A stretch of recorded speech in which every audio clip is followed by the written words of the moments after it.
পিনাকি ভট্টাচার্য রচিত ফুলকুমারী থেকে আজ পাঠ করছি 20তম পর্ব, খুদিকে চেনার মৌকা। ইঁদুরটা যে বাস্তব এতে কোনো সন্দেহ নেই, কিন্তু ফুলকুমারী এবং তার সাথে আমি যে রিস্তা গড়ে তুলেছি তা আমার কল্পনা সৃষ্টি। বাকি দুনিয়া থেকে একা আমি, আনোখা এক দুনিয়া কয়েদি। এখানে আমার আত্মাই আমার খুদিকে তৈরি করেছে। মিশেল ফুকো একবার দুঃখ করে বলেছিলেন, আমি আমার ইচ্ছা, আমার আত্মা, এই রহস্যময় সত্তাগুলো আসলে হকিকত নয়, এগুলো এক একটা বাক্সের মতো, যেখানে আমাদেরকে কয়েদ করে রাখে, কায়দা কানুন চাপিয়ে দেয়। আর আমরা যা মন বলে ভাবি সেটাও আসলে মানুষের অন্যান্য বানোয়ার জিনিসের মতোই। এখানে এই লকডাউনের একাকিত্বে আমার মনই ফুলকুমারীকে সৃষ্টি করছে। যখন বাইরে পৃথিবীর সমস্ত আওয়াজ থেমে যায়, আমি বুঝতে পারি আমার মন শুধু আমার এবং আমি তার মালিক। আমরা যে বাস্তব দুনিয়াকে চিনতাম, আচমকাই যে দুনিয়া মহামারীর কারণে থমকে গিয়েছিল, তা কি সত্যি মানুষের শাসনে ছিল? আসল দুনিয়া নিজেই তার প্রকৃত বাসা। মানুষ চলত ডর, লালচ, পেরেশানি, অহংকার আর জীবনের স্বাভাবিক আনন্দ বেদনার টানে। দুনিয়ার সুখ ও দুঃখ মিলেমিশে চালাতো তাদেরকে। কিন্তু যখন মানুষ নিজেকে এই জাগতিকতায় সীমার বাইরে দেখতে শুরু করে এবং যখন তারা দুনিয়াবি গণ্ডির ঊর্ধ্বে উঠে নিজেকে চিনতে পারলো, নিজের জিম্মাদারি বুঝতে শিখলো, তখনই তারা শুধু জীবিত প্রাণী নয়, প্রকৃত অর্থে মানুষ হয়ে ওঠে।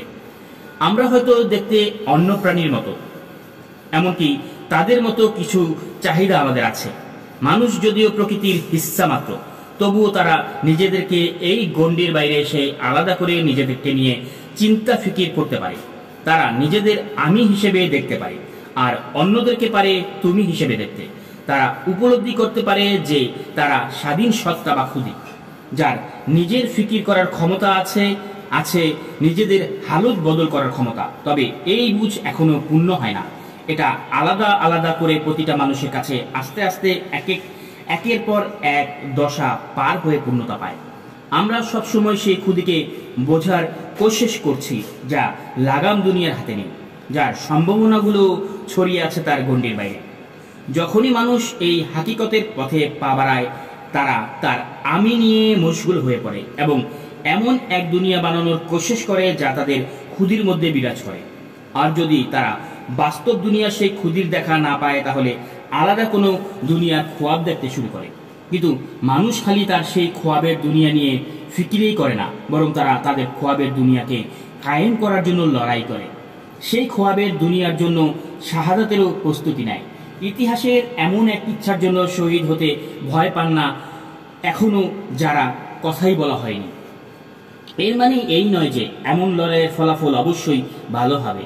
ফ্যাসিস্টরাও এক কিসিমের দুনিয়া কল্পনা করে এবং সেটি বাস্তবে পরিণত করার জন্য তাদের সমস্ত ঢেলে দেয়। এবং আমরা আমাদের খোয়াবে যে দুনিয়া বানাই, তা যতই মহৎ কিছু পাওয়ার আশায় বানানো হোক না কেন, যদি সেই দুনিয়া নয়া কোনো বদলকে মেনে না নেয়, নিজের খোলসের মধ্যে ঘুরপাক খেতে থাকে, তবে সেই দুনিয়াও কেয়ামত হবে। হয়তো আমাদের শ্রেষ্ঠ বিপ্লবী তারাই যারা ব্যর্থ, যারা কামিয়াবি হাসিল করতে পারেনি, কারণ তারাই আমাদের জন্য আরেকটা দিনের খোয়াব বাঁচিয়ে রাখতে সাহায্য করে। কারণ আমাদেরকে খোয়াব দেখতে হবে। আসলে খোয়াবের সফরেই আমরা হয়ে উঠি মানুষ। মানুষের নিজেদের বারবার মানুষ হিসেবে আবিষ্কার করতে হয়, যেমন কবিরা, ভাবুকরা, শিল্পীরা এবং অন্য যে কোনো ঘরানার মানুষ হতে পারে। নিজের খুদিকে বদল ও চেনার এই সফর আসলে ইবাদতের মতো। এমন মানুষকেই মহান, মহৎ, বুর্জ বলি আমরা। তারা বুঝতে পারেন সময়ের যে রূপকে বর্তমান বলা হয় তাই শেষ চিন্তা নয়, এটা কেবল এক কাঠামো যা দুনিয়ার বহু স্রোতের একটা স্রোত মাত্র। তারা ফিকিরের মশগুল হয়ে ভাবতে থাকে, আসলে আল্লাহ কি জন্য সৃষ্টি করেছে আমাদের, কেনই বা মানুষ প্রথম নিজেকে চিনতে চাইল। তারা তাদের খুদির অর্থ নয়া করে তালাশ করে এবং নয়াবয়ন করে ফেলে। এই তালাশ ও নবায়নই আমাদেরকে মানুষ বানায় এবং যারা এই তালাশের সাথে জীবন কাটিয়ে দেয় তারাই মহান হয়ে ওঠে। যখন সভ্যতা বন্ধ দরজার আড়ালে সরে যাচ্ছে, নিজেদের অন্তলীন রহস্যময় দুনিয়াকে আবার তালাশ করছে মানুষ।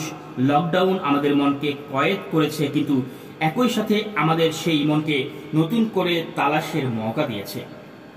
লকডাউন আমাদের মনকে তার নিজের তাকত ও মালিকানা ফিরে পাওয়ার সুযোগ দিয়েছে। এই মহামারী আমাদের খুদিকে আবার জানার মৌকা দিয়েছে, যা দুনিয়ায় কখনোই অন্যভাবে দিতে পারত না।